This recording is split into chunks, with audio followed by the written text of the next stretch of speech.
Hello, friends. This is Dave Hurwitz, executive editor at ClassicsToday.com. Every now and then I come across a little box of something or some niche of the repertoire that really ought to be better known, and you kind of forget about it, but it's really nice that it exists. And so I want to talk to you about it because I reviewed a couple of these discs previously at ClassicsToday.com, where you could go have a look. Those, I think, are insider reviews, but with sound samples and all that. So you can get some sense of them there. But it's this little 3-disc set of the complete Granados orchestral music. Well, who knew that Granados even wrote any orchestral music, aside from, the opera Goyescas and whatnot? Very, very little. And like most Spanish composers, there is very little, because Spain didn't have much of an orchestral music tradition. Spain had piano players, obviously, as Albane is, and the rest of it was opera. Spain was like a lesser-known backwater of Italy.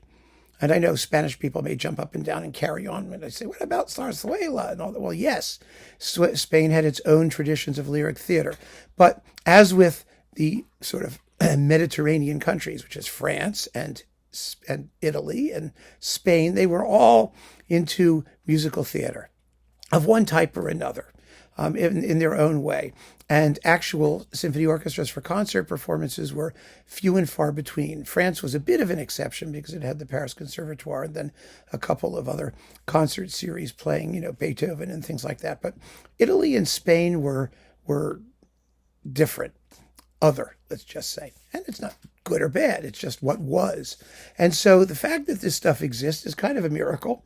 And the performances are excellent. The Barcelona Symphony Orchestra, under Pablo González, was very, very fine.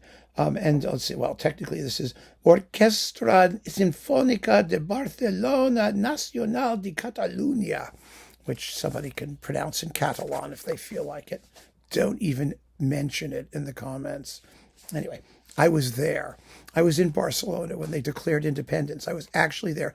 I was having dinner across the street from Parliament, where everybody was running around and screaming and yelling about how independent they were. And then the next day, everyone who declared independence either ran away or got arrested. And that was the end of Catalonian independence. Now, we have here 3 discs. Let's talk about what's on them. It's much more interesting to talk about music than politics, isn't it? So we've got disc number 1. Disc number 1 has the delightful March de los Vencidos, the March of the Defeated, from 1899.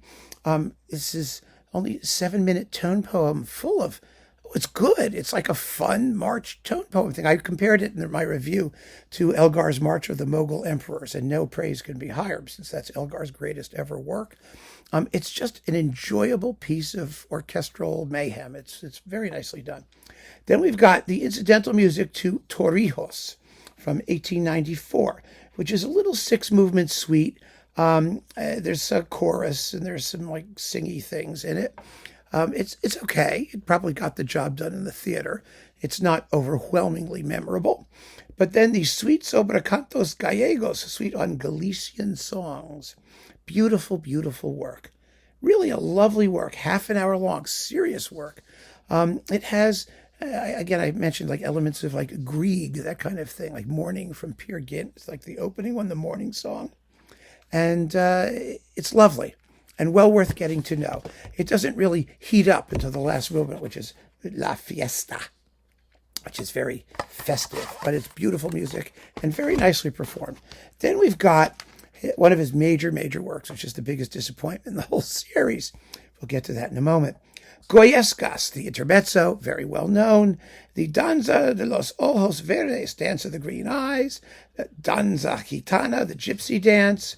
And La Nit del Mort, the Night of the Dead Man, which is a 10-minute long, 11-minute long tone poem that's really quite atmospheric and aptly spooky. The other 2 works are Spanish versions. They're Spanish dances, essentially. I mean, they're called dances, and they're delightful for that reason.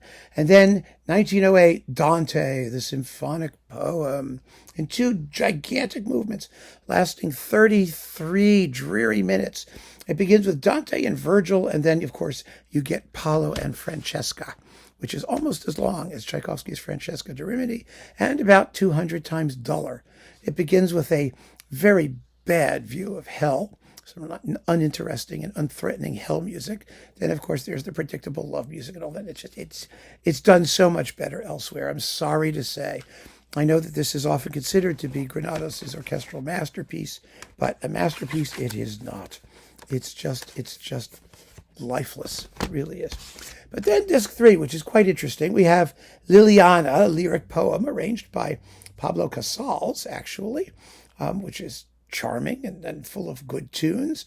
The Oriental Suite Oriental from 1888-1889, 4 movements in that wonderful faux Orientalists. Oh, I just love that stuff. I really would actually, there's a good argument that the Orientalist stuff in Spain isn't as faux as it might be elsewhere, because Spain did have a large contingent of Arab and African influence, and for many, many, many, many decades, centuries even. So, I mean, they knew this stuff. Maybe it's more authentic than usual. Anyway, it's fun to listen to. It really is. And then Elisenda, which in a critical edition by the pianist here, by Douglas Riva, who's a pianist, but the pianist here is Danny Espasa. Piano is very, very good. It's not Nights in the Gardens of Spain exactly, but it begins with El Jardín de Elisenda. It's a mythological, fairy tale thing. It's lovely. Absolutely lovely. Nothing not to like. And the point is that you can play with this, sample it, download it, stream it, anything you want. But it's all worth sampling, and it's very interesting because Granados is one of these very highly respected composers, mostly for Goyescas and a few other things. And he wrote really much more good music than, Dante accepted, of course, much more good music that he gets credit for that people know.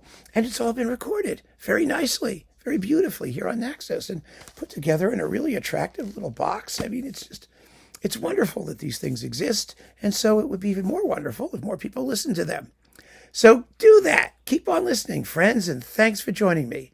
Take care.